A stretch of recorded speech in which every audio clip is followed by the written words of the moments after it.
يسعد اوقاتكم. طبعا نحن هون من الذكرى السنوية لحجرة سيدنا الشيخ ركان الأطرش، متحدثا معكم ابن خيو وخادم هذه الخلوة. الله يجزيك خير. يسعد اوقاتك الشيخ بونعيم عمان الأطرش. الله يديمكم. نترك الحديث لك عن هذه الذكرى السنوية. تفضل.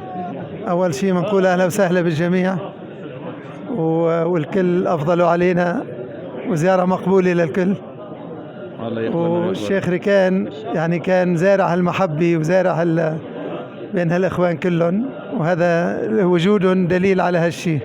فأهلا وسهلا بالجميع وزيارة مقبولة. ما قصرتوا ولا عم تقصروا. الله يديمك. عايشين ببركتكم بحسن دعاكم. تبعيتكم. بارك الله فيكم مشايخنا الأفاضل. الله يسلمك. يا حي الواجب قد الواجب واكثر، وانت عم بتسد غيبة الشيخ ركان الله يرحم روحه، ما عم بتقصر ابدا مع المشايخ، وكل فترة عندك سهرة، وكل اخر شهر او راس شهر عندك سهرة للمشايخ. الله يوفيك عن المشايخ جميع ويوفيك عنا، وزيارة مقبولة للجميع. يقبلنا ويقبلك. الله يجزيكم خير. مثل ما انتم شايفين، شكرا لكم لحسن الاستقبال. الله يوفقكم. مثل ما انتم شايفين